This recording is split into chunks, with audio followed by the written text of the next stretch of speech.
What's up? Sorry I'm late. I am a couple minutes late for sure. So we got some drops today, obviously. Super excited about that. Uh we gotta talk some Aurora. Obviously, we have some cards, not really anything for Florian. I wasn't really expecting anything to come out of the Guardian Earth deck, right? To really support that. So nothing really, you know, nothing shocking there, if you will. Hang on one second. A little impromptu. Okay. So yeah. Tell us why Aurora is the best Rune Blade. Well, I mean, we're gonna dig into like some possibilities, you know. We're gonna talk about it. We saw the weapon, which is the most important part. That was like the one piece that we're missing. If you keep up with what I put out on Twitter, basically, I really wanted the weapon to cost 0. And the thought process of that is there's some very high value one cost attacks um, in the elemental slash, you know, Rune Blade card pool. And I really wanted to leverage those set attacks. Good examples of that would be like Vela Flash was like the number one that I was looking at. I really wanted to like abuse that card.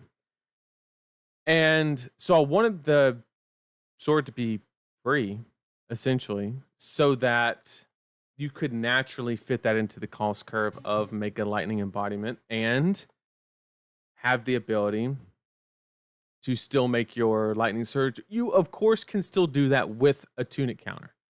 But unfortunately, that's like one more ratio you have to like build into the situation.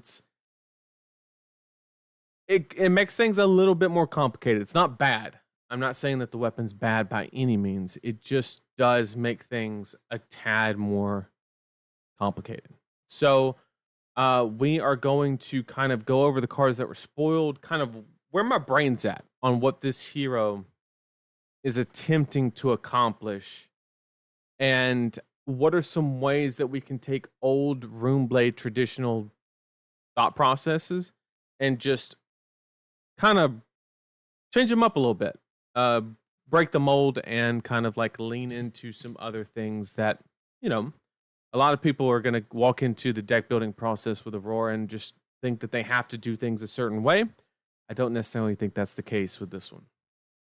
So, with that being said, I'm sure everybody's already seen the cards, if you will. So let me go ahead and show the screen. Okay. So this is the weapon. Okay.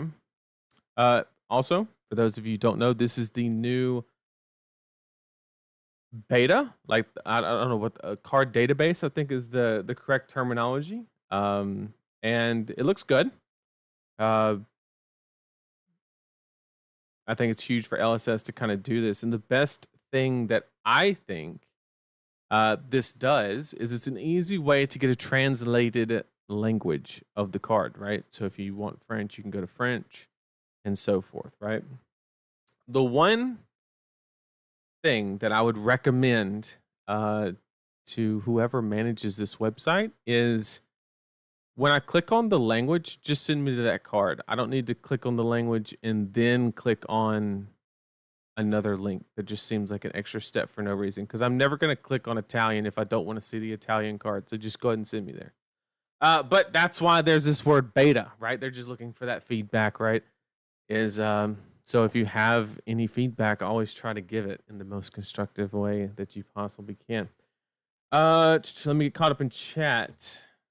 He's got the lightning theme shirt. No, I got the value shirt, because we're all about the value, right? All about the value. Shout out to Kyle doing good work on the TheCardGuyz merch website. If you're interested, feel free to stop by, check it out. Let's see. Tell us why. Yeah, we are. It's gonna be 5 at Bricks. No. Gonna disagree with that one. I understand the thought process because it's a lot of Fi-esque cards, right? And there's going to be a little bit to it. But I don't think that this hero is going to be bricking. That's I mean, any deck can draw like a bad hand, but I really don't think that this deck's going to be bricking all that much. And I'll explain why. I'm not just going to say that and ask you to believe me. Florian got a 4 value blue. Florian got a 4 value blue? Did he? It's not Thrive?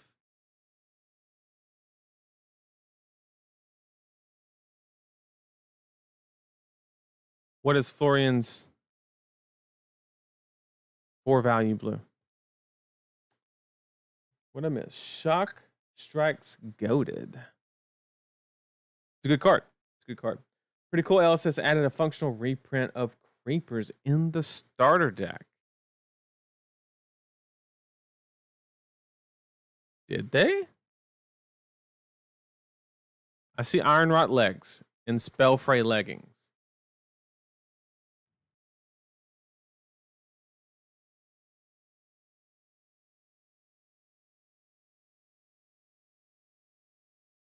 Canopy Shelter. Let's look at it real quick. Canopy Shelter. Where you at? Where you at? Where you at? Where you at? Right here. When it defends, create a might token. And if you would make a token. Okay. Yeah, it's a 4 value. Fair. Fair. And you would make 2 might tokens, which is pretty good. It is a blue. Yeah. Yeah, I could see that. I could see that.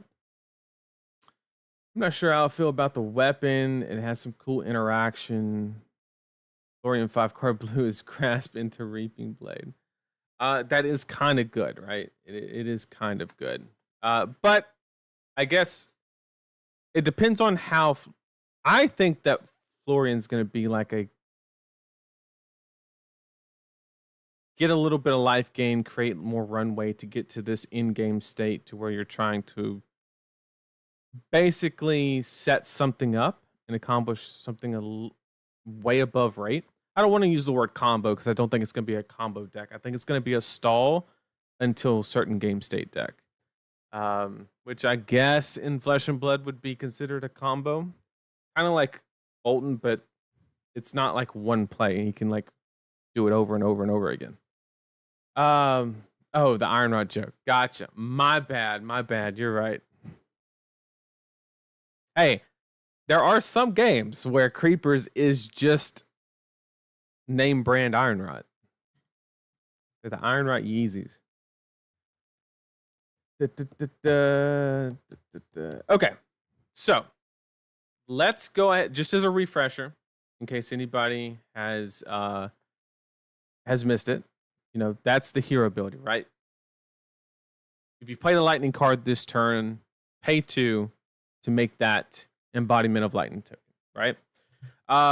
So the first thing that you're going to notice if you walk into this hero coming from Briar, the first thing that you're really going to notice is they are forcing you into the elemental / lightning card pool, right? To effectively also, here is all the proof that you need in that they are making Marvels of the Heroes. Of course, we already knew that. But they're forcing you into the Elemental and Lightning card pool, which is pretty important because that was probably Briar's biggest strength is she could reach into any card pool, whether it be regular Rune Blade for like Revel in some instances we saw, you know, and not really pay an opportunity cost. And whereas they very rarely print a hero that can go into the generic card pool at 0 opportunity cost, right? I think Briar was probably the only one, if we're being 100% honest. I think the only other example I can think of is maybe a little bit Ninja that can just fit in like Scar for Scar and stuff like that willy-nilly. But Um, Flurry going to be a wild fatigue deck in my hands, at least. I mean, we'll see. That could be the way to play it. It could be. So far, the cards I'm keen on from a Zora deck is Shock, Strike, Crackling, Sizzle, and Hot Take Fry. You didn't even name my favorite. The one that I think has the most potential here is actually Spark Spray. I think that this card, if they print it in red, in Rosetta, is like the card. Okay, and I'll explain why. I'm gonna get into all of this. We're gonna do a theoretical deep dive and also stuff that's like based on what we know about the hero already. So let's just hop right in. Enough rambling. Let's talk about the weapon. That's the number one thing, right? So as you can see, when we see the weapon, it's very easy to just automatically come to the immediate conclusion that bam, your cost curve is set. You got the 2 costs from the hero ability, and you have the 1 cost on the weapon. Therefore, that's your blue resource, right? And you would probably be mostly right. But what I think we have to keep in mind is, and like everything else costs 0 to fit that curve is kind of the idea. But of course, you could say, let me put like, I don't know, 15 to 20% of the cards in the deck 1 cost. So that way, when Tunic Counter comes up, it'll be live and allow you to extract even more rate from that exchange. But if you do something like that, make sure that those 1 cost block 3, like Vela Flash. I'm trying to sell you on that card. I think it's going to be the card, even though the weapon didn't end up being free. So,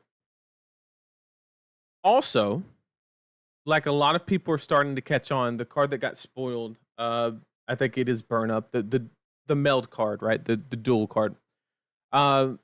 It says attack hits. All the Tales of Aurora cards that we saw, like Electrify, Shock Charmers, all of that stuff says attack action. Some of the newer cards that we have seen say attack hits. So this coming in for 1 or 2, the way I think the deck is going to be structured, I think that that's not a very, very big deal, right? So what does, once again, it's forcing us into the lightning card pool, but we knew that with the hero ability, so that's not really a change in any manner. However, it has the keyword go again. Runeblade has never had a weapon that had the keyword go again on it. It's very important because we need to ask ourselves, what does that allow us to do? And what it allows us to do is play less cards with go again. Now, I know that sounds obvious, right? Because it kind of is. But it makes cards like we know that we're not always going to have sources of go again, right? So like a card like, let's use the example, everybody's favorite, Snatch, right? If you can't always play, 2, and give the Snatch go again, it becomes a lot weaker card, right? And even with Aurora's hero ability, we're not always going to have the ability to order things in the correct manner to where Snatch will have go again. Yes, we'll have some lightning cards that have go again, but it just depends on the card pool. But this weapon means that we basically can run more enders, right? Or chain closers, chain enders, whatever you want to refer to them as, and have the flash freeze. Flash freeze does say attack. I remember that one. That's the majestic, if I'm not mistaken. And yeah, so it having go again on the weapon is actually pretty good. And one other thing, this weapon doesn't force us into a ratio like Rosetta Thorn does. So if there's any Runeblade players in the chat that have that mindset of you need to be at that 30-30, and I know some people go on both sides of the ratio. I know Brody Spurlock was a huge proponent of running like 27 attacks and 33 non-attacks. He kind of leaned more into the non-attacks, whereas I ran the higher go again package in Briar and stayed closer to a 30-30. Most of the time I was at 29-31 though. Favoring non-attacks, of course. Runeblade, all the power comes from non-attacks historically. So basically, I need you to forget that when you're looking at Aurora specifically. When the weapon has go again, we no longer need, we just don't need it, right? Or we need the go again. What I'm saying is we don't need to be at a 30-30 ratio. What we can do is run a higher attack action density. And one that's going to give us automatic Warmonger's Diplomacy shelter, right? It's also going to if you've ever enjoyed the Runeblade game style or play style, but you hate the brick potential, I'm telling you now, this deck over Florian 100%. It's going. I think Florian will still brick. I think he's not going to get as far away. We'll see as the card pool comes out. But I've already seen enough to confidently say that Aurora will have the lowest brick potential out of any Runeblade that is ever released. And how do I think that the deck is going to accomplish that? I think it's going to lean more into attack action. And what that's going to allow the deck to do is simply not run as many non-attack actions. You'll still have some for the power, right? Like the meld card that we saw is insanely good, right? It'll almost certainly be a 3 of, right? But we're also going to be forced into a secondary ratio. Okay. So with Briar, she technically operated on 2 ratios, but at the same time, the second one was so minor because the ratio basically revolved around 1 card that it was important, but it wasn't the end of the world. It was how many Earth cards were you running to support your channel Mount Heroic, right? That was like the ultimate decision that you had to make. Give me 1 second. Dropping frames. Should be back. Okay. But yeah, so Briar did have that secondary ratio built into the deck, right? You had to run your 15 to 18 blues to support your channel Mount Heroics for whenever you drew them. However, we're going to be thrown into a what I would consider a much harsher ratio, but it's one that's easier to incorporate, and that is lightning cards, right? So basically, I think that we're going to have to run it.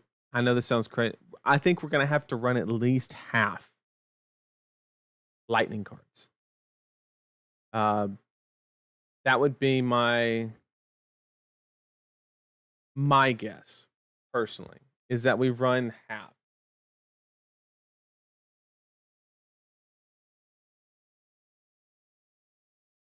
Sorry, dropping frames, chat. Give me a second.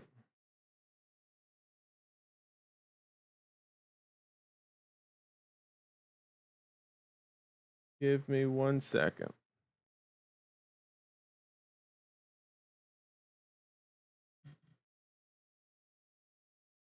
Yes, we are dropping frames. Give me 1 second, chat.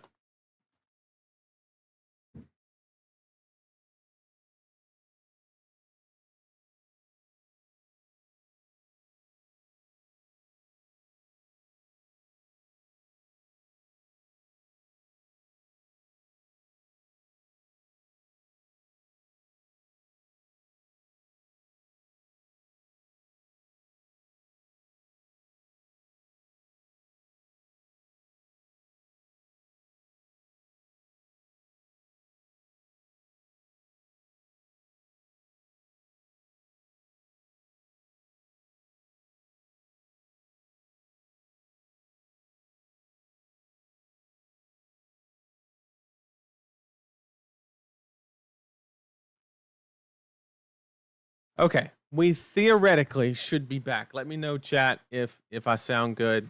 I do apologize for that. My fault. Let me know if we're good in chat.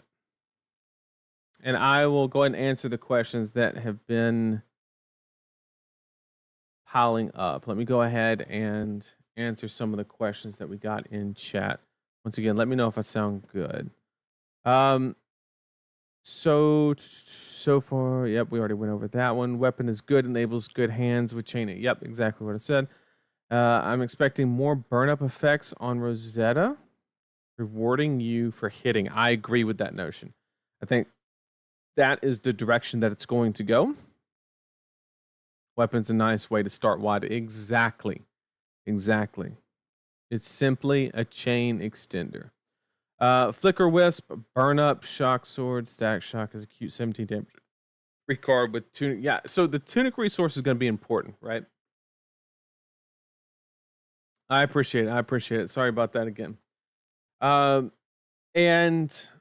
on a scale of 1 to 5, how would you rate the difficulty to pilot this deck, 5 being the highest? I think that it's one of those decks that's going to have a very low floor, but a very high ceiling.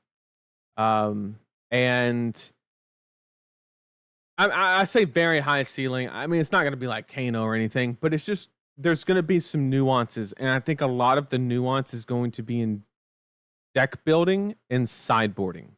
It's going to be a very difficult deck to answer certain questions. Let me give you an example, right? You have a whole deck that is built around on hit effects, and you have a couple tricks like lightning press or whatever else they come out with. What do you do against a deck that actively wants to block you? That's a tough puzzle to solve, right? And I think that's what's going to take this hero to the next level is somebody who can come up with a solid strategy to combat fatigue and answer those questions. And also, like Z mentioned, something that actually crossed my mind a little bit earlier is we're not out of the woods in the aspect of I think it's a very, very, very low chance. Wait a second, chat. What I was about to say is there's a low chance that we get. Hang on. I was going to say there's a low chance that we get a different weapon in Rosetta. But wait a second, chat. Let's go back and look at the hero card. And it says this hero card is found in Rosetta and Aurora First Strike deck. But then we go to the weapon and it says it's only available in the First Strike Aurora deck. Holy shit, chat. Can we find another example? Ironrot Helm. Has it been updated? It has. So, unless I'm just... does this say Tales of Aria too? It has it all. So if this database is correct, chat, we get another weapon. Bro, the grin on my face, bro. We did it. We get a second weapon, chat. Holy shit. We did it. Yeah, Heaven's Call, like, it's all there, bro. It's all updated. We get another weapon. Lightning Surge. Aria. Let's find a card that we know will be in Rosetta. Like Sizzle. Uh-oh, chat. Okay. What is there a card in here that we know for a fact is in Rosetta? Other than the hero card? That's the question. Has there been anything else that has been spoiled that we know for a fact is in Rosetta? It would be embodiment of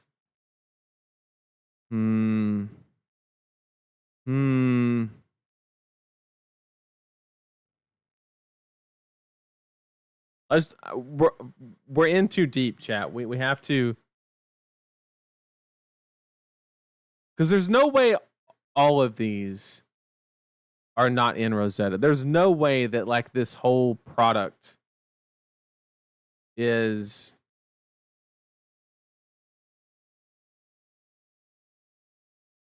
there's no way that this whole product is like none of it's in Rosetta. There's zero chance of that.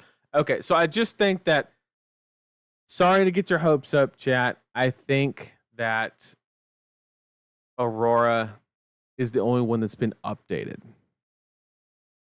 Can we click on the number and it show us?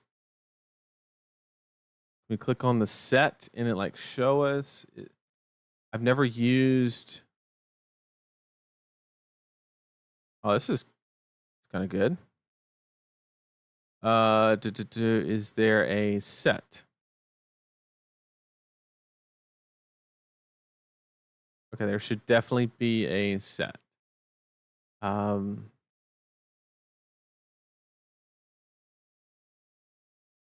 guess we would just look for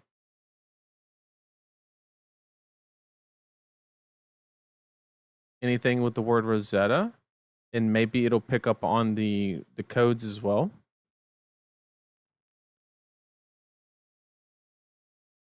Is this going off of the flavor text? Is that why this is coming in at, yeah, the Rosetta have learned, yep. Okay, so it's not able to search for the set via that method. Okay, check the Terra deck. That's a good point. That's a good point. Okay, we know that. What would be a card that would be in there? Something like this. No log. Well, it wouldn't be anything Guardian, of course. I don't know why I'm going crazy. Autumn's Touch should be a reprint in Rosetta. It's not in there. Earth Action Thrive. You're not in there. Flourish. Nope. Burgeoning could be reprinted. No Rosetta. No chat. False alarm. Sorry to get your hopes up. I thought we cracked the case. I saw two things and I was like, wait a second.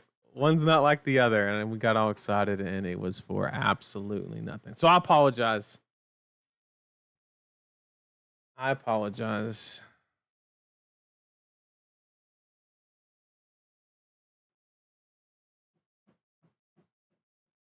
Let me get caught up in chat. Sound the alarm? No. I think it's more likely it's just not spoiled a set, so they didn't. Yeah, I think that is correct. That's correct. Runeblade's having more weapons than Warrior continues. Oh man, yeah, yep. We got there. It just took a while. I got too excited, everybody. I was like, I was getting super excited. Okay. Anyway, I was talking about ratios and how there's a new ratio that Aurora is going to have to work around, and that is how many lightning cards are you running. Because everything, including lightning flow and her hero ability and the weapon, the only weapon, is basically looking for lightning cards. So I think it's pretty safe to say that around half of the deck is going to be required to be lightning. So what we're going to have to do is we're going to have to be very picky on cards that are not lightning, and then kind of, like, as an example, like Heaven's Claw has a real possibility to make that the actual deck, right? Just because it's a 3-block lightning, depending on the curve as well. If depending on how many spots are contended for the 1 cost. But like Fry, I can almost guarantee is going to be in the deck, right? Because it's just a 0 cost go again that allows you to use your hero ability swing weapon as a 2-card 5 with go again on the next turn, right?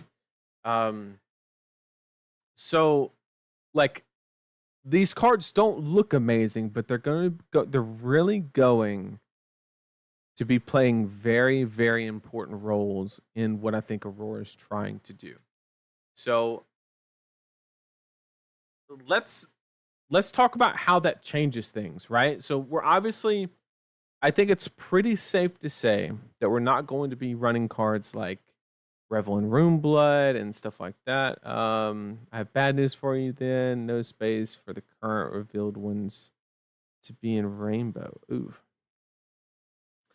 I'm scared of the 2 and 0 blocks. I mean, it's a lightning deck. To be honest, I was shocked. See what I did there, chat?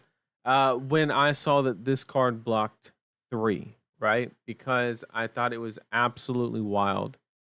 In fact, there was 2 of them. It was Photon Rush as well that blocked 3. I was really surprised.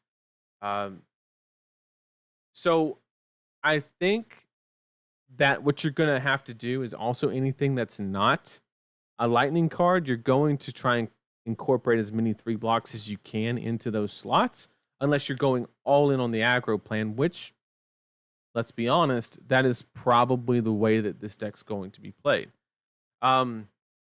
So if we've decided that we're playing less non-attacks, and Runeblade has a history of most of the important things about, or the most rate usually comes from non-attack actions, how is this Runeblade going to go above and beyond? And the answer to that question is, I think it's going to be on hits and combat tricks. And that's why I was saying that this card is as good as it is because I think that the greatest restriction for Aurora going forward is how many combat tricks they have available to them. Obviously, they're going to print like something else close to Lightning Press and something along those lines. But other than that, there's a very high potential that we're not going to have too many ways to up the attack power during the combat chain out of nowhere. So that's going to make us very susceptible to people that are willing to block, right? And that's kind of the problem. And so that's why I think cards like Spark Spray and cards that have a similar effect that allow you. What's beautiful about this card is you get to play it, get the block information, and then have the option to either activate this or go into your hero ability text for the next turn. So basically, you get to, in the game of poker, if anybody hasn't played it, there's a concept referred to as position, right? And the concept of position in poker comes down to whoever acts last has the most advantage because they have the most information. And cards like Spark Spray give you the ability to say, oh, you blocked by 3. Let me go over it instead of let me use my resource instead of you making the lightning embodiment. Let me go over and get my on hit, right? And so I think that these are the effects that we're really, really going to have to lean on to force through those on hits. I think you're going to hear it now, okay? You heard it here first. The make or break on this hero is not how many cards. There's already enough cards that produce the on hit effects. We have Electrify, we have Burn Up, there's enough. And I can assume they're printing 1 or 2 more, right? The one thing that's going to make this hero A or S tier or C or D tier is how many combat tricks they have. It's So Kadachi, for one, made a good point. It sounds like a bad Dash.io deck. No, it's a Dash.io deck that can still punish you if you respect it. If you throw out a T-Bone or any 0 for 3 boost, right? Or a 0 for 4 boost, right? And you block 4 on it, you know for a fact you are safe from Boom Grenade, whether it is the top card of their deck or not. Against this deck, I hope you have another one, is all I'm going to say. So I think that's where the power of Aurora will come from, is how many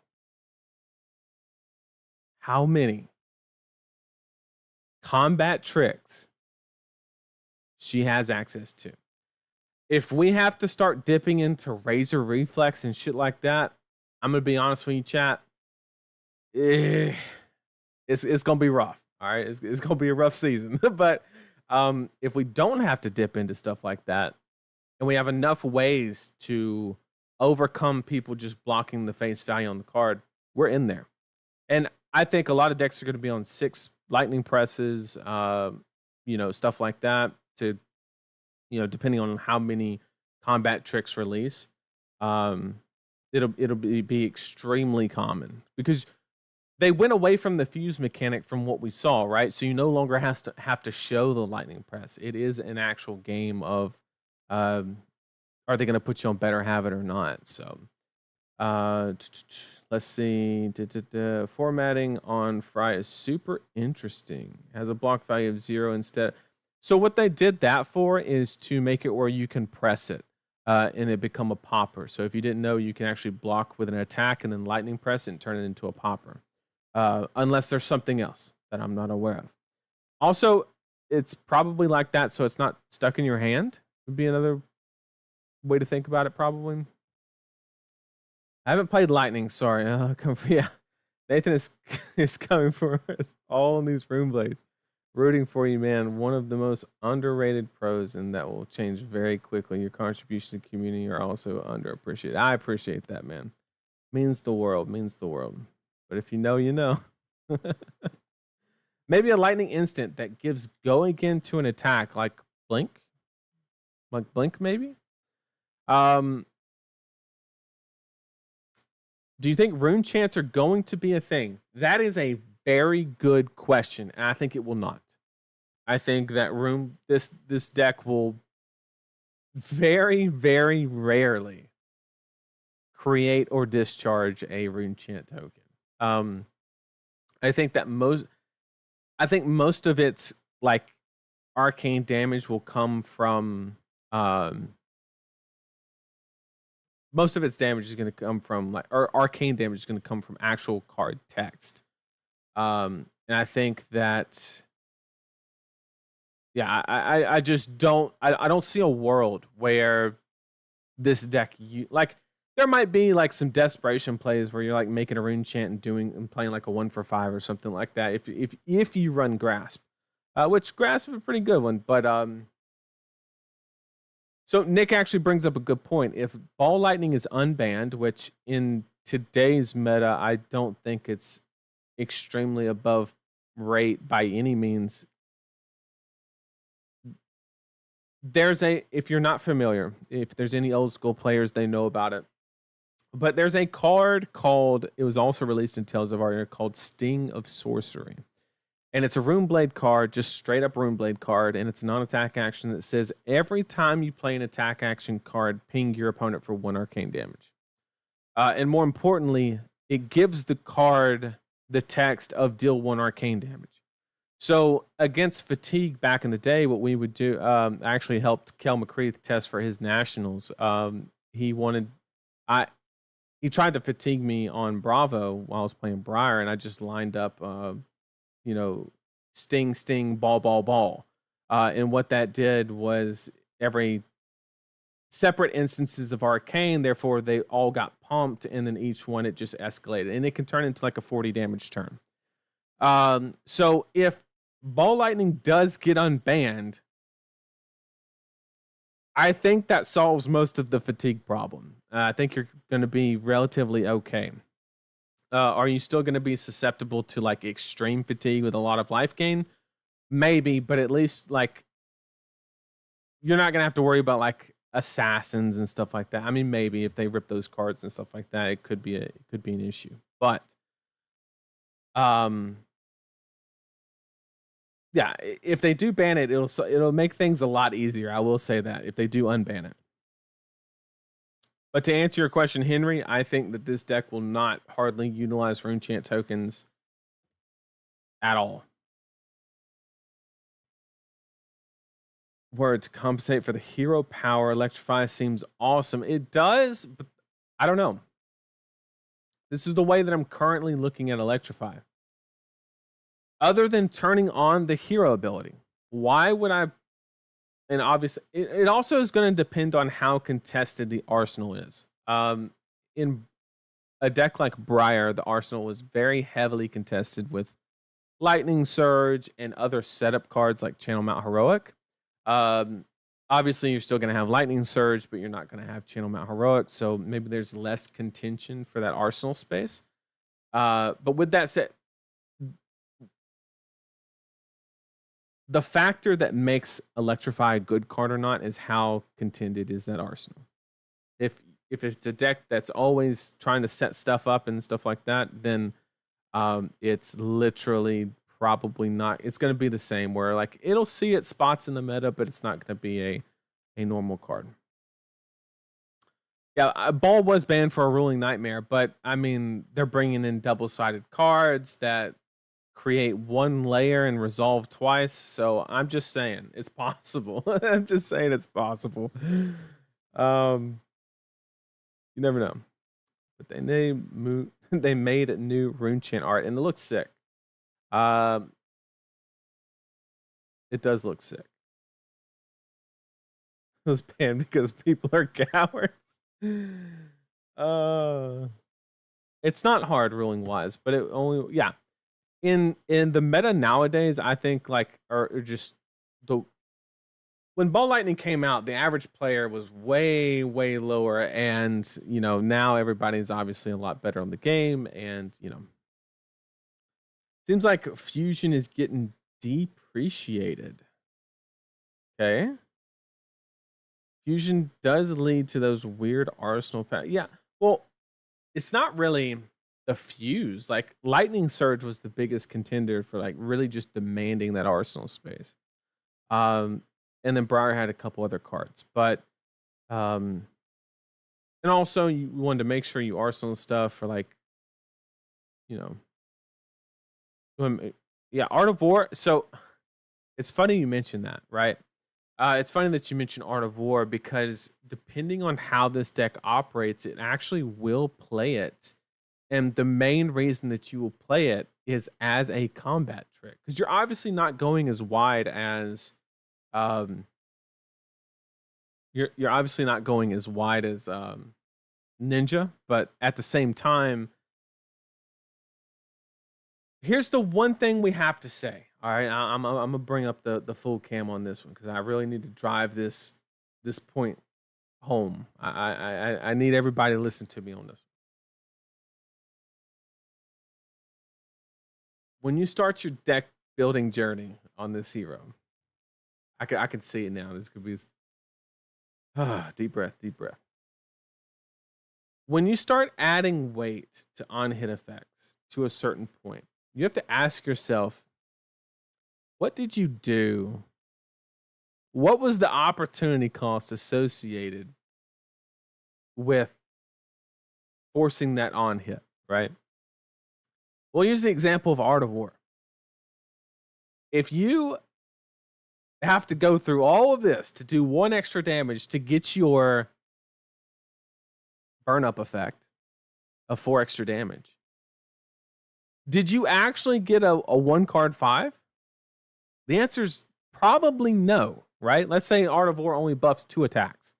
That means it was a 1-card 3, and then you reduced your burn up to a 3.5, right? Because it would turn into a 2-card 7, right?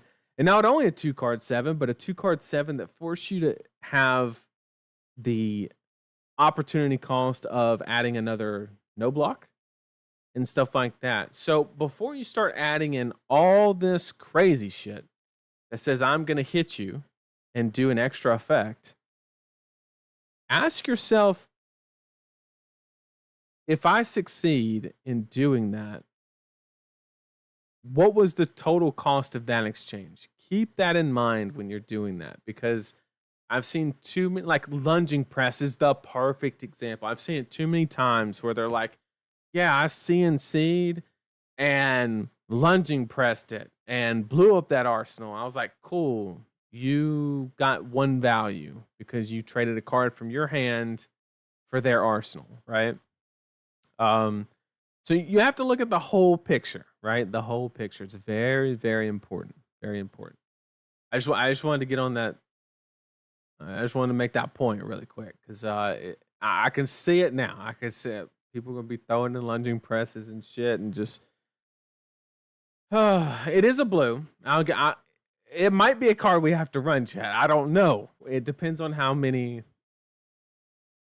It depends on how many combat tricks that they actually print in Rosetta.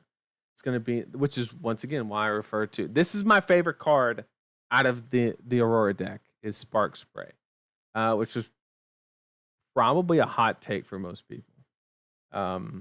Just the fact that they will give us that ability, and it's once again it's on a lightning card, so the barrier of entry into the deck is a lot lower than any card that is not, right? Whereas if you go to what most people's favorite card in the set or in this deck is Static Shock, it does not help me with my lightning ratio.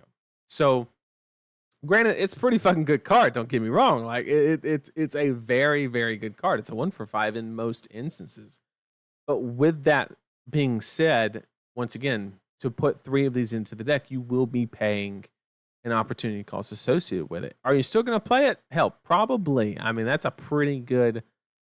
Any Cheerio card. I mean, that's what you could ask for. A 0-for-4 at worst, a 0-for-5 with a 3 block. Sign me up. This one less so. It really depends. Also, breakpoints in this deck are going to be huge. This card right here is something that I'm not going to play. I can already tell. I don't care what the card pool is. I can find something better. I would rather have Scar for Scar than this card right here. I don't give a shit that it blocks 3. I am never going to play a 0-for-3 unless it has unconditional go again. That is the only way. The only way that this deck or this card would make it into my Aurora deck would be if my lightning ratio, just because of out of pure quality reasons, is the most insane thing on the planet, right?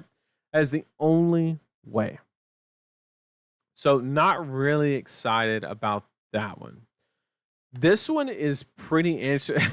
Majin put out a tweet. I laughed so hard at it. He compared this one to Inspire Lightning or whatever. Inspire Lightning, the card that has lightning in the picture, has lightning in the name, but is an elemental card. Yeah, that one. And where it costs 1 and you have to fuse it and it does 3 arcane, whereas this one costs none and it deals 3 after a lightning card. So huge upgrade in that aspect. Great way to close a game out, stuff like that. This is going to be possible like sideboard.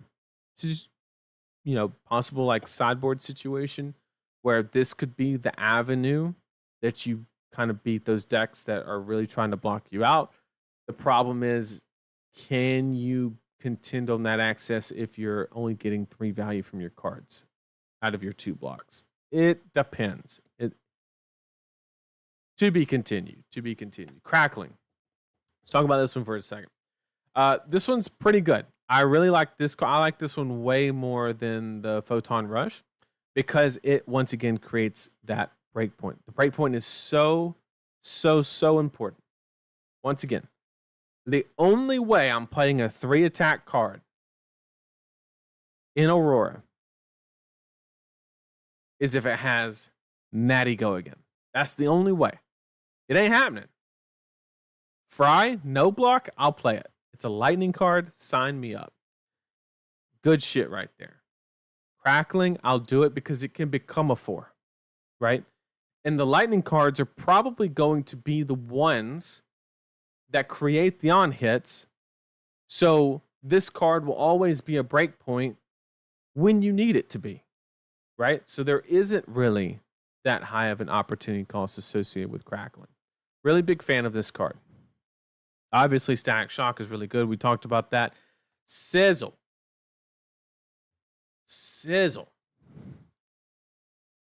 I don't know if you know this, chat, but you can actually run 6 copies of this in red. A lot of people probably forgot but there's this card called what is it? Oh my god. Chat, I forgot. I forgot what's the 0? Weave Lightning, I think is what it was called. Is it Weave Lightning? Chat, there you go. The next lightning or elemental attack action card you play this turn gets +3. And then if it's fused, it gains go again. But once again, going back to Sizzle, lightning or elemental attack. But also keep in mind this does say attack technically, and the other one's just attack action. But definitely something to be aware of.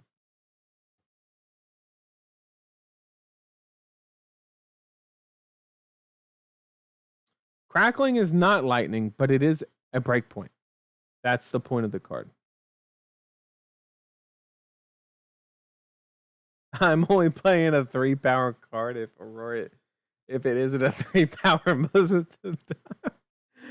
Yeah, Weave Lightning, and the only difference is once again, Weave basically only affects the attack actions, but has that little caveat to help out. I guess it wouldn't be Entwine Lightning. It'd be more if you ran like Arcanic Shockwaves and stuff like that, which I think are really good contenders for the deck. Because once again, we're talking 0 for 5s. I think those, if we run enough of those fuse cards, then Weave Lightning becomes equally as good. Maybe even better. Because then it allows us, if we give the cards that don't have go again via other means other than our token, we get to save the token for next turn, block with our blue, and then continue on. So Weave Lightning doesn't, yeah, of course. So let's go ahead and finish all the card. I think that's everything other than cloud cover. Let's talk about this art real quick. That looks insane.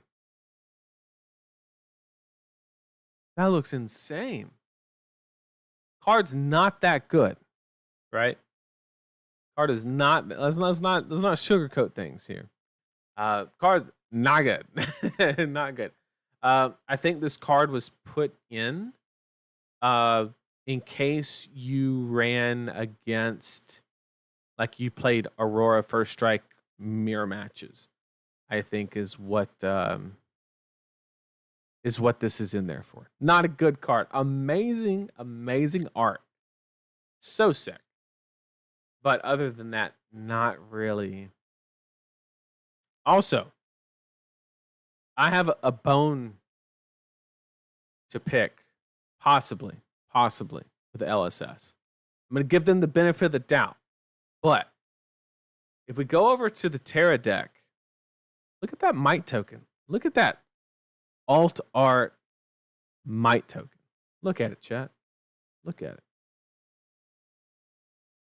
Now let's go look at this embodiment of lightning. Now, I'm going to give them the benefit of the doubt that the embodiment of lightning token that's in Rosetta will be alt art. And they just didn't want to spoil it here. I'm going to give them that benefit of the doubt. But if it's not, I'm saying something. I'm coming after somebody. I don't know who.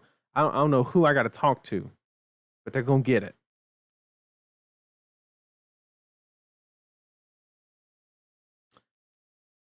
Can you play Heaven's Claw and activate Aurora in response? No, the card has to resolve. So you can never give the lightning card you're playing go again via like the same token you're creating that turn. You can have one, play it, have go again, and then create one later in the combat chain. It does look good. I know, but it could be different. Like the new Rune Chant token looks sick. I love it because it's more green. You know, a little biased, but it looks absolutely sick. Love it. Okay. There's one more thing. Also, there's Aether Crackers, which is just it's Mark of Lightning that doesn't have the requirement of elemental. I mean, it's never going to see constructed play, but yeah. So let's talk about when I looked at this deck, the first thing that I actually noticed, I haven't even brought up yet, and that is look at the blue count of this deck. Okay. There's exactly what we can be. This is a blitz deck, so there's exactly 2 of each, probably. I'm assuming everything's a 2 of. So there's only 6 blues. Now, this could be for a multitude of reasons, right? And it's pretty interesting. I think that this is a byproduct of balancing the decks. I do not think the point that I'm trying to make is I don't think that Aurora is going to be a yellow-based deck. I think that this is a beginner product. They had to balance them against each other because most people that buy them are going to buy them and play them against each other. So they're doing this as a balancing mechanic to make it where they can't always swing weapon and activate the hero ability every single turn. So the first thing I noticed was the lack of blues, right? And I tried to take that as a sign. I was like, are they trying to push us into, this is a yellow-based deck. A lot of the lightning cards are yellow, right? Pulse of Candlehold, the new channel card, Thunderstep, it's all yellow, right? Which is on theme with lightning, I know, but I don't think that the deck will be. I just don't think that it'll be a yellow-based deck. I think you give up too much by giving up the 3rd resource. It makes the weapon way worse. Yeah. Simple as that. Simple as that. Let's talk about the channel card. Let's talk about it. This is the card that you're referring to. I'm assuming the first time you deal damage to an opposing hero each turn, draw a card. And then, of course, it has channel lightning, which at the beginning of every turn, or at the end of your turn, you put a lightning card to the bottom, put a counter on it, and you have to do that so many more times to keep it around. So, obviously, this card's insane, right? It allows you to. I mean, there's so many things that this card does. If you don't have innate go again, you can play this out front. Fulfill the lightning requirement, pitch your blue card, activate your hero ability to create an embodiment of lightning. Then you can swing your 0 for 4 attack that didn't have go again to get go again. Then you can swing your weapon and then end with a 0 for 4. All these lines are possible because this card already has lightning on it and it's an instant. Or you can use it as a combat trick, which is probably the more likely scenario, and just flash it in. Good to go, right? Yep, you can do it with Sigil of Suffering as well. I mean, there's just so many possibilities. One thing that I'm going to bring up that is actually to Z's point of Sigil of Suffering, when I thought about that combination the very first time, I got a little scared. I was like, wait a second. I started seeing a lot of arcane damage. Like on the burn up card, I saw everything doing ping damage and stuff like that, right? However, this is the only on hit currently that I can think of, right? Because everything else says when an attack does damage, right? If I'm not mistaken. Let's go to burn up. Next time an attack you control hits. Okay, it uses the word hit. That's what I needed to basically clarify, right? So everything in the realm of lightning says hits, but this one just says deal damage. So when you sit across from your opponent, are they going to equip Null Rune just to deny this card?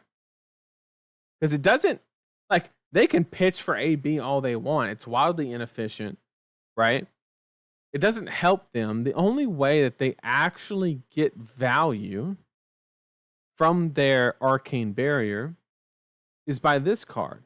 But I don't know in what world you think you're pitching for AB to stop the arcane damage and blocking 3 attacks. Like, let's be honest, right? And then not only that, this shit's coming down at instant speed, right? So you're not even gonna know you need to block it.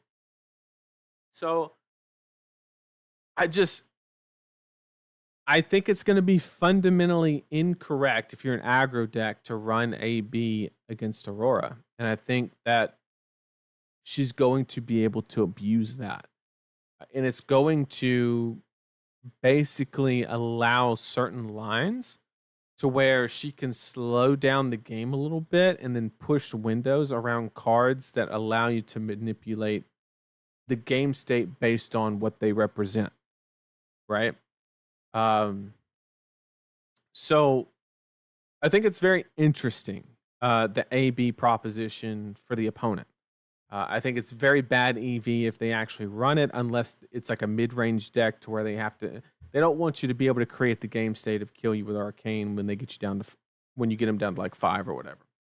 But any aggro deck, I really don't think is going to run AB. I really don't. So this card's gonna be nuts. I'm telling you now. I don't see a world where this is. So I was saying all of that because I thought that sigil was not going to be hitting, right? That's the point that I was trying to get, and I took the very long route to get there.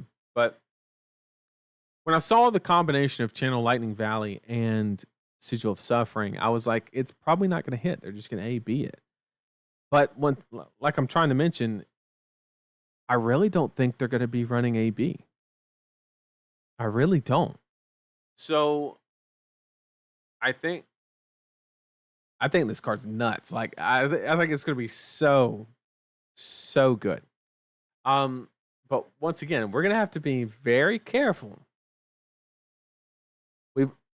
You have to keep in mind how many, let's say they unban Ball Lightning. They say, have at it, right? That is Ball Lightning, we know is going to make the deck. 100%. Not even a question, right? Channel Lightning Valley, Lightning Press, maybe Fry, right? Is that what the card was called? Oh, I guess they don't have the cards. Yeah, Fry's a 0 call, so maybe on that one. I don't think it's for sure in there, but like maybe it just depends on the deck building or whatever. But you see where I'm getting at. If we include Fry or another card, that's, or another color of Lightning Press, whatever, we're at 12 cards that don't block, right? And so you start getting into like the Mystic territory where it can really hinder you. Are you as susceptible to, you're going to start getting hemmed up by like Weakest Link, stuff like that. And although Fry, because it has 0 block, and I also think that Ball Lightning has 0 block, if I'm not mistaken, if I remember correctly. It does have 0 block. And if I'm not mistaken, on Weakest Link, it's cards that have no block value, not a 0 block value. So this deck will be a little bit more resilient to Weakest Link, which is a great thing.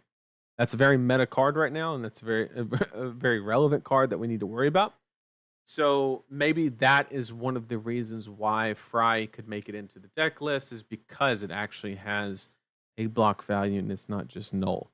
So very important thing to not overlook there. So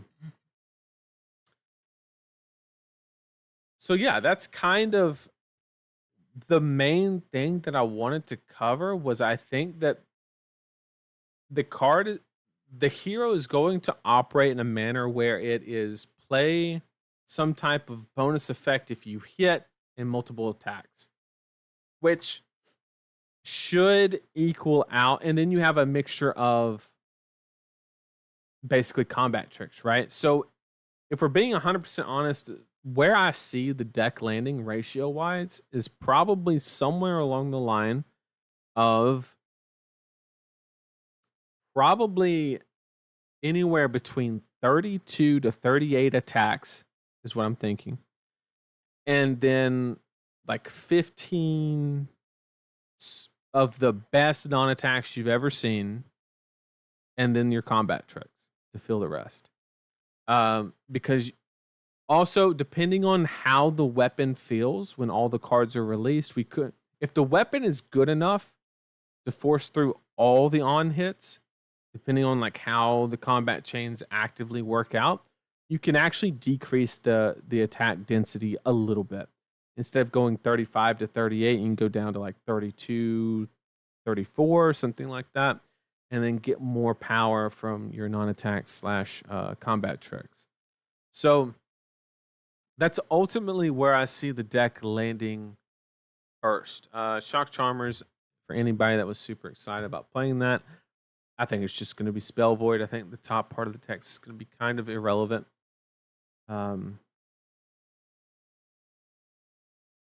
He really said just play all the good cards. Oh man, Lightning Press, my defending card is so Weakest Link doesn't trigger. I mean, you can do that. That is correct. You still lose a card for absolutely no value, but yes, you can do that. And that's assuming you block it. So yeah. But I mean, that's a valid point. That is a valid point. And also, the other card that we mentioned, Channel Lightning Valley, you can play it on your turn or on your opponent's turn, and it actually still get value because the channel trigger doesn't happen at the end of your opponent's turn. So you can just throw this bad boy down in the resolution step of the trigger, and boom. You no longer have to worry about anything. You still get value from the card, but whether it be tempo-oriented value because you're forcing them to block, or the only value you lose is the surprise aspect of this card. Also, another reason that I think Electrify might not be that good is because of this card.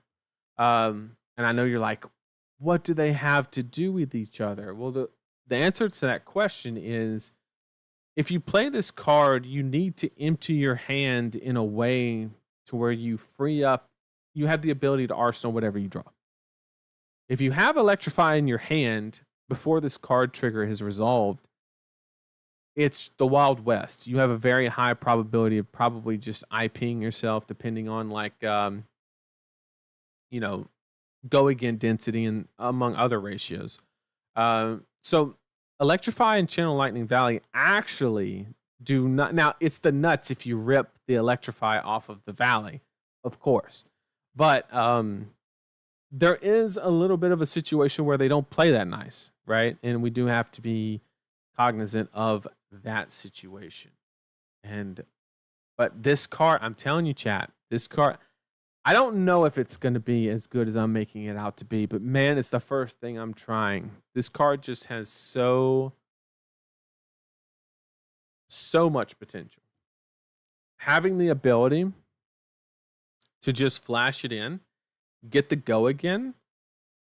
I mean, what I'm thinking is this allows you to bypass the hero text, swing weapon, because you regain your action point off of the lightning card, swing your weapon after that lightning card, and then you still have one floating for like Spark Spray or another effect like that, right? Is kind of like where I think a lot of the skill ceiling is going to be, is how to divvy up your resources. I think that is like really, really where it's going to be. So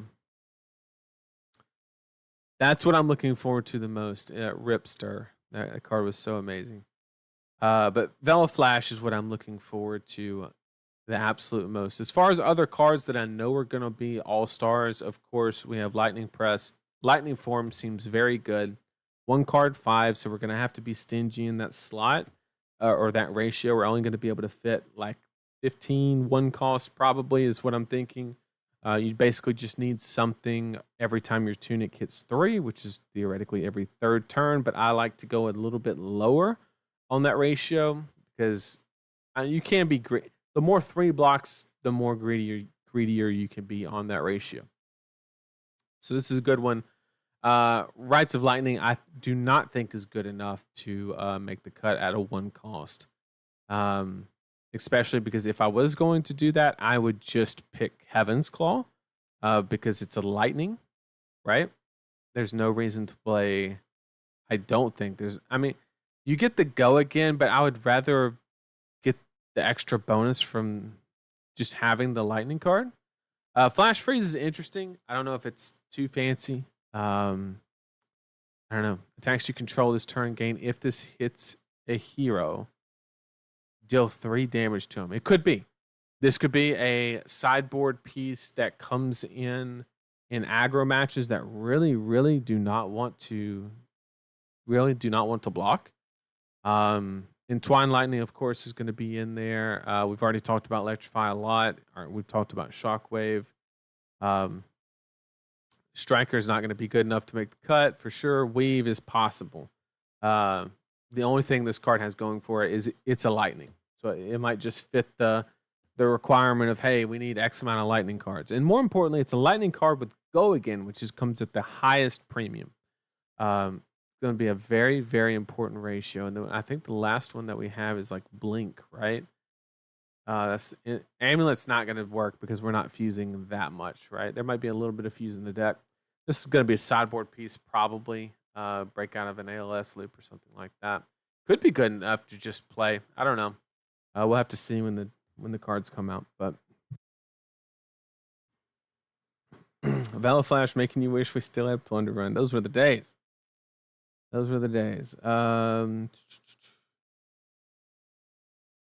Horsham Rise Up? Probably not. Probably not. I hope you saw what I mentioned earlier about the weapon. You might have already said it. What did you mention earlier about the weapon? Not sure if you pointed this out when you were talking about the possible new weapon. Aurora's weapon in the deck is a rare. Will it be a token in Rosetta? I don't know. That's a good point. I don't know, Brad. I don't know if you played back when Crew was a thing, but they did rare weapons in Crucible of War. So they have done it. It was a thing, but I would love. Nothing would make me happier than the option of having 2 weapons. 2 weapons would be insane. So, what do we think about Mom? Can we have Ball Lightning back? I mean, I think Fry is good because it's lightning, but I would much rather have Ball Lightning, 100%. Not even a question. Vela works very well with Burn Up and Electrify. Absolutely, it does. What do we think on Inspire Lightning though? Inspire is trash. The new one, the improved version is like okay. This card is only going to make the deck if you need it to answer a certain problem.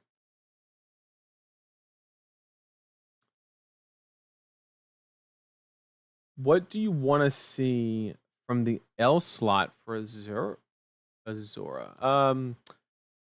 So we do not, I repeat, we do not want boots. That is not what we're looking for. So I think it's safe to assume there's 2 classes, right? So there's going to be a Runeblade Legendary, a Wizard Legendary, then a Lightning Legendary, an Earth Legendary, and then a Generic Legendary to keep on par with the 5 Legendary rotation that they pretty much have always had. Which means, and if I'm not mistaken, there's never been a set where a hero got 2 usable legendaries that did not include generic.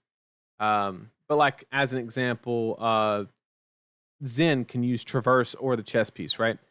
No hero has ever gotten 2 accessible non-generic legendary equipments in the same set and couldn't use them both.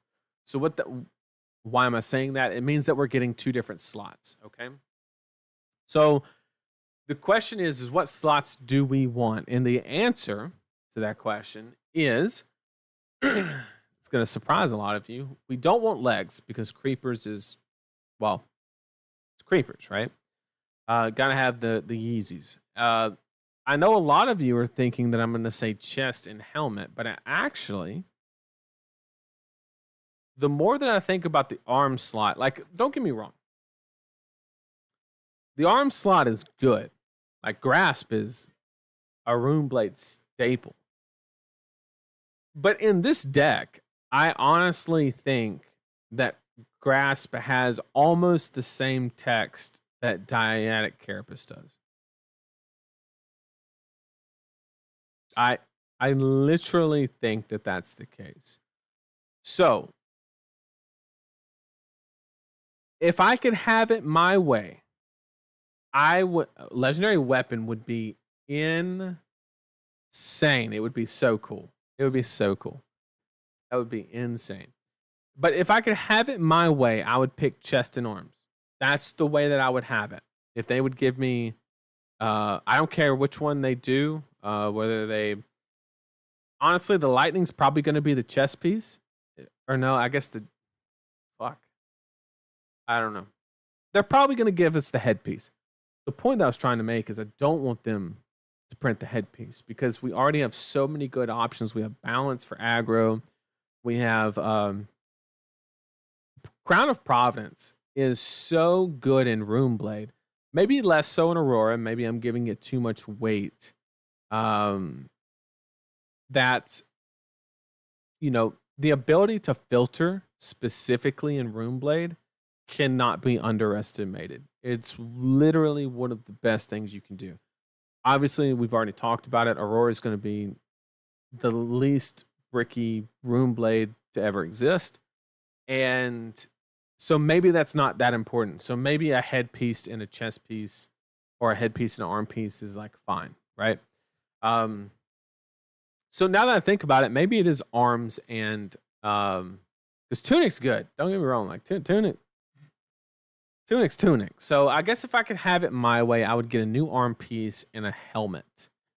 Is the way that I would do it, and then I could have tunic because I think tunic's gonna be really, really good, and of course creepers. Creepers is really good because if you don't have tunic, if you look at the cost curve of this deck, creepers gets a lot worse. Creepers gets a lot worse. And also we have to do because we're not continuously making rune chants, we need to validate the existence of creepers, we need to look at how much arcane damage we are actually doing and do the math on can we really keep them around? Because that's something that a lot of Runeblade players, when they first played, you know, Briar, Viscera, or whatever, you know, oh, Rosetta solves that, right? But that was actually the biggest problem that I had to solve when I made the Beefy Briar deck or the Fatigue Briar deck was I can't utilize, it was very difficult to guarantee Creeper's existence if basically, you know, I didn't have a very specific hand or I didn't dedicate a card to making a rune chin off of Grasp. And Aurora could, depending on how much arcane damage we are actually doing, could be in a similar situation. So Creepers seems like a staple, but when it's all said and done, depending on the arcane damage that's actually dealt, it could actually be not. And so we could get like lightning foot piece and then like a runeblade chest piece or something. I don't know. I'm interested to see them. I am interested to see. Legendary weapon would be so cool. It'd be so cool. Gloves are my bet too. Yeah, I don't know. Grasp is so iconic. So, but I mean, hey, Crater Fist was like the shit in Guardian, right? Like that was the big thing, and they reprinted. Well, I guess that wasn't a legendary, just a majestic. Has there ever been like tectonic plating never got replaced? I mean, it did, but it was a generic tunic. Did anybody ever I guess the biggest example would be Forge Bracers in Iron Song Versus got replaced, right? It's kind of like an iconic piece, so it could be another arm piece. Runeblade head, lightning chest. Yeah, it could be in the boots though. Could be in the boots. Lightning might be gloves because of the flow, the frame from the trailer. Could be. Could be. Earth equals head, lightning equals chest, wizard equals feet, runeblade equals arms. That would be pretty cool. No, please not a tunic deck. I get used to it. It's funny you said that, Brad. The one thing that really I'm gonna be 100% honest. The reason that I started on Runeblade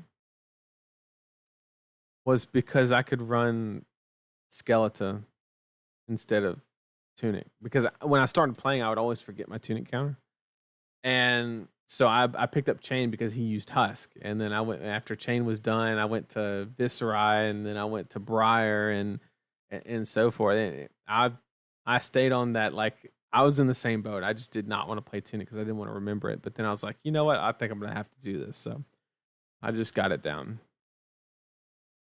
Why are we assuming we're getting 2x legendaries for each hero now, though? To be honest, it can be different this time. I mean, it could.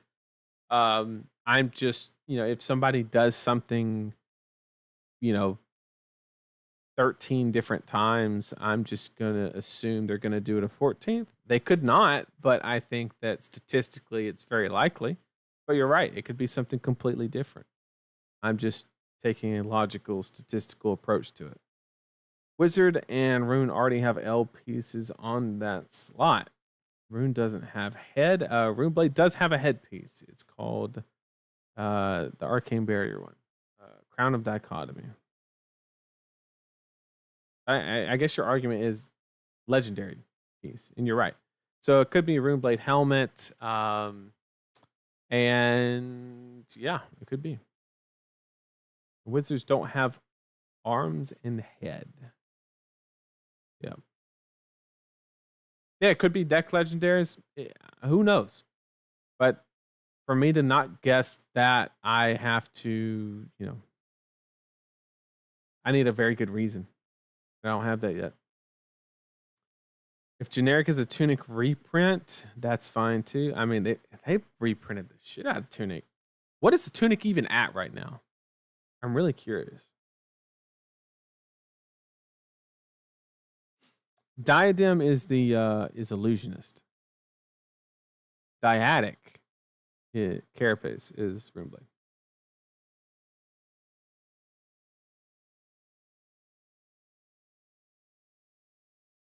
There's also always a possibility of deck legendaries. Yep. Thoughts on Chain and LO? Made top 8 in Amsterdam, and I wonder how good he is, especially when Warmongers is restricted. I mean, Chain is never going to be bad. Plain and simple. Just never going to be bad. I haven't done too much testing in the LO format, so I can't give you like a definite answer, but I can say that Chain does ridiculous stuff. Lexi matchup with Husk gets a little bit easier. You can block the first turn or two. Wait till your shackles start getting going and then start pushing. It seems pretty solid. You can outlast as long as you can beat Fatigue Starvo or Oldham. As long as you've got the chain brain. That's the funnest thing that I remember doing. Beating Fatigue with chain was the most satisfying thing, where you would stack everything, and it was too good. It was too good. The real question: what's the Fabled gonna be? Well, it can't be pitch and it can't be pitch a card and gain a life, because that would be heart, right? So I think it's, if it is a gem, I think it's pitch it, deal an arcane damage, right? Because it's an all arcane set. whenever you use this card. If it's not a landmark, of course. But if it's a gem, if you pitch this card, deal 1 arcane to any target. Maybe. If it's not a landmark.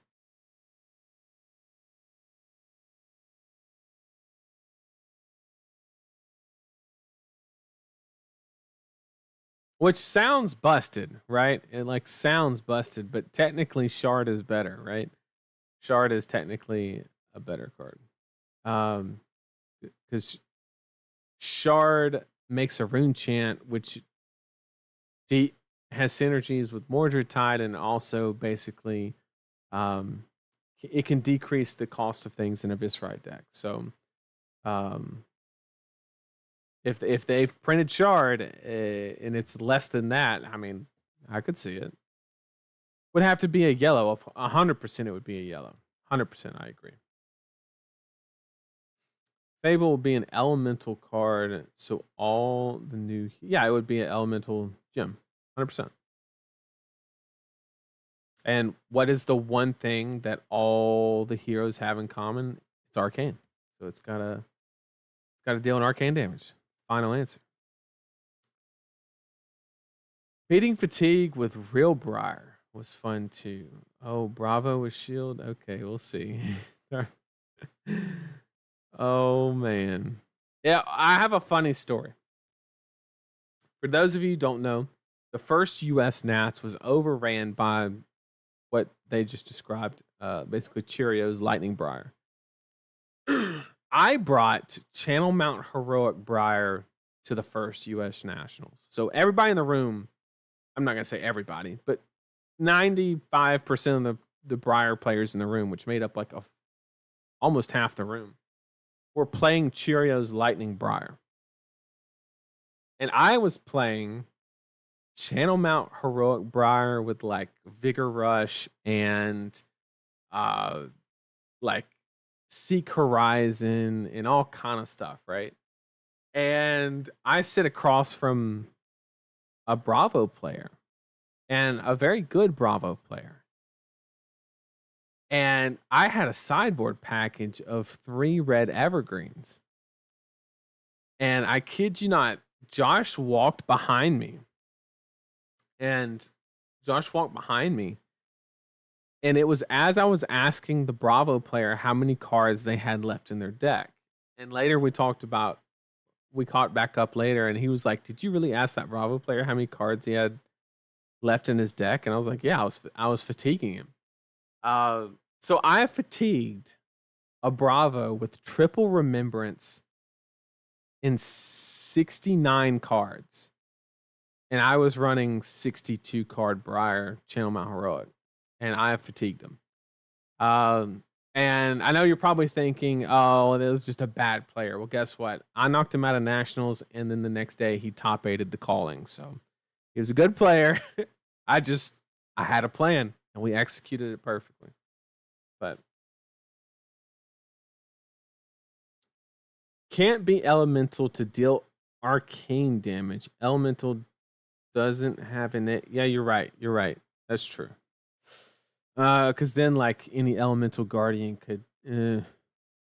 Oh, wait. No. What you would do is you would make it elemental and then make it have...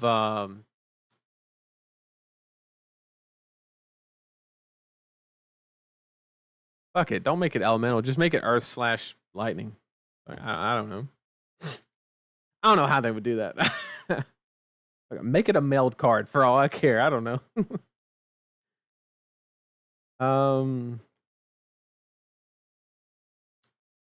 Where did the Cheerios name come from? It runs a bunch of 0 cost. 0 looks like a Cheerio. A gem with amp. That's good. That's good.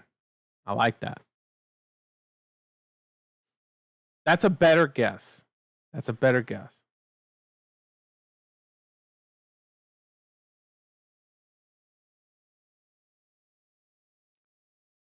Make it like the Plague Hive on pitch, make Earth Embodiment, Lightning Embodiment, or Frostbite. The problem is the wizards have to be able to use it. And we're not, I repeat, we are not giving wizards an embodiment of Earth. I will not let it happen.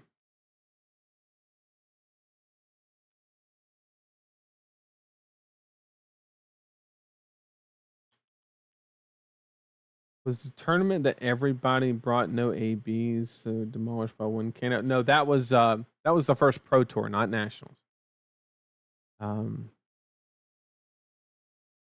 Another dumb point / question. I'm not sure if Fab want Aurora to be a dark / evil rune blade. She does not give off that vibe. I agree. It would be too crazy in her armor set. More focused on new things like Sin. Yeah, I agree. To be honest, like the whole vibe of this character, like I mean, I'm open to like stuff being different. I don't know. It's just very unique. I saw the trailer and everything, and like I was like, it's cool, obviously, because it's Runeblade. But I was like, I just tried to find something that was like relatable, and I guess the closest I got was like Dash.io. I guess was like the closest.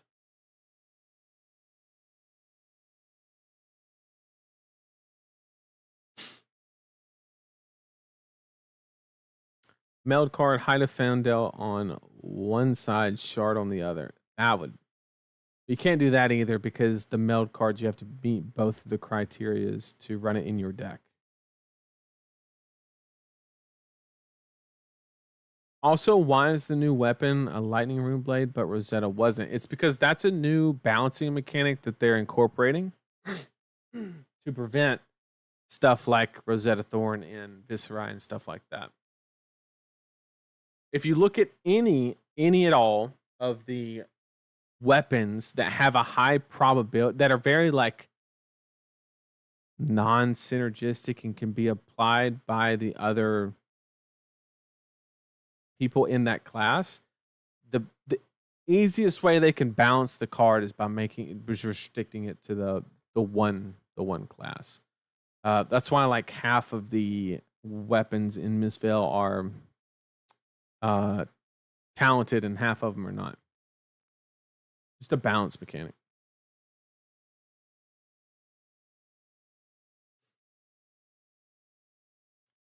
Wizards don't have to be able to use it. Please see Monarch. I mean, that's true. I'd feel for him though. That would suck. The Verdants can make embodiment of Earth. That's true. God, that's but she's different. She's like stalling and stuff like that. I don't know. That's fair. That's fair. I'm getting my embodiment of Earth and Verdants. Throw an Earth for 7. If it hits, I get the block 4. Well, you don't make them on hit anymore. Those days are gone. Oh, those were the days. Well, I guess that one card, you're right. Honestly, I can wait. I can't wait for wizard cards more than Runeblade. Yeah. Verdance is neat, I will admit. So they really can just make wizard. Yeah. I agree. All right. Well, I kind of accomplished everything I wanted to do in the stream. I really wasn't expecting it to be like too terribly long. But I thought I was normally going to take this week off because it's right after the Pro Tour, not a whole lot going on, but then they dropped the new cards. I was like, we're going to do something. So I just wanted to give my first thought and impressions on new cards and how it's going to kind of change the thought process on the new Runeblade that is coming up, or one of the new Runeblades that is coming up. And I think I have a very good idea of how the devs are kind of steering us in a direction on this deck. And I think I'm going to double down and say that I think it's going to be a higher attack action ratioed Runeblade. It's going to rely on non-attacks that require on hits, and then you're going to have a combat trick package, if you will. And I think that's the direction that she's going to go. Should talk about the PT a bit. Sure, let's talk about it. So, first, congrats to the champion, Shoma. Absolutely stellar performance. Congrats to Japan. Just getting on board and taking down the PT. Absolutely phenomenal. Congratulations. I think from like a what's the best possible thing that could have happened for LSS is exactly what happened. I think that it was an amazing event. I'm not implying that it was like staged or anything. That's just stupid. But like, I'm just saying that the way it ended is very good for LSS, right? It a market that they're trying to get into does really well from the get go. It's nothing but good, right? So, great outcome for LSS. The coverage was phenomenal. Other than the sunlight was, but I mean, obviously, Ethan doesn't, pack a portable roof with him, right? So if most of the roof is made out of glass, there's just nothing you can do. But I thought some of the casters were getting beamed up at some points because the the sun was just right on them. It was actually hilarious. But coverage was great, and the meta was pretty much what we expected. I don't think there. I know Azuri did really well, right? And that's because he played his ass off, right? And also during the tier list, we said that Azuri was a great pick, just new did it better, and I still think that that's the case. And that's why you can't just. I don't think it's the correct methodology to look at who won the event and take that as like the law of the land, as far as like what's the correct thing to do in a meta.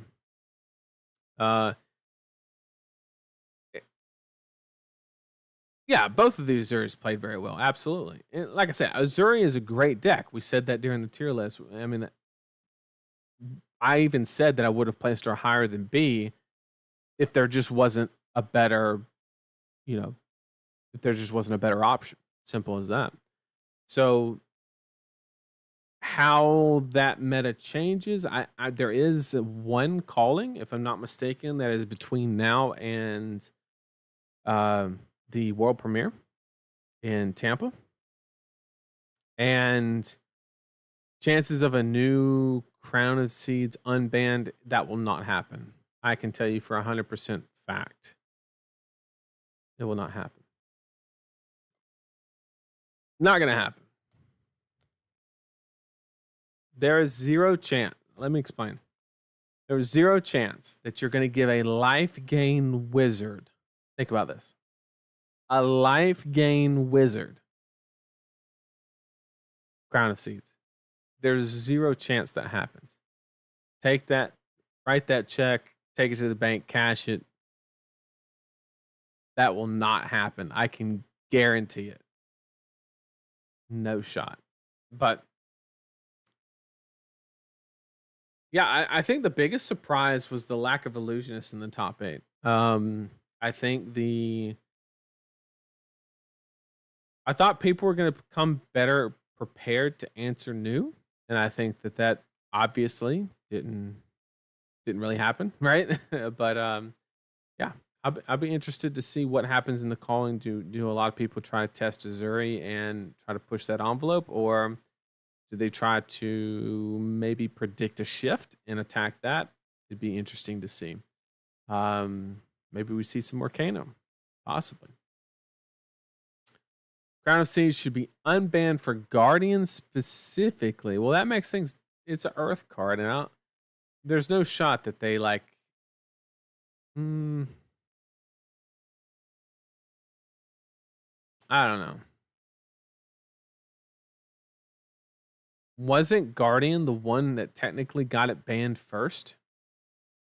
Or no, it didn't get it banned, but during one of the ban announcements, they said they had their eye on Crown of Seeds because of Oldham. So technically, Guardian was the one that put it in the position that it's currently in. So I don't know. I don't think any slow deck should have access or potentially slow deck should have access to Crown of Seeds. I think it does not create a right, because if you're combating fatigue, you're supposed to play in like high and lows, right? Bank a little bit of damage here, carry it out on the following turn, and Crown of Seeds just invalidates that. It says, okay, this is the turn you're pushing damage, tune it, counter, Crown of Seeds, block with 5 cards, right? And it completely invalidates good play into fatigue.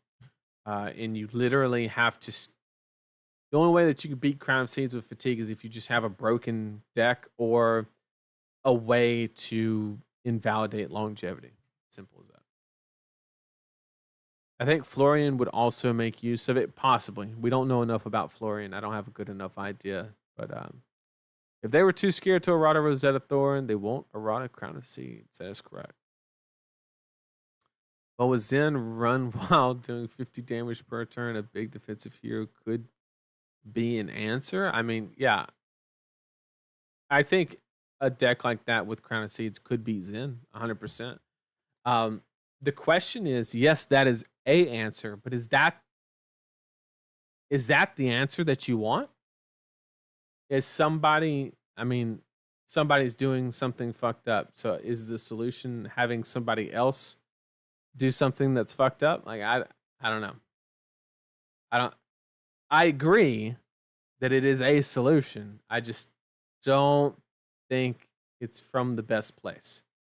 I don't think it's the best way to handle it.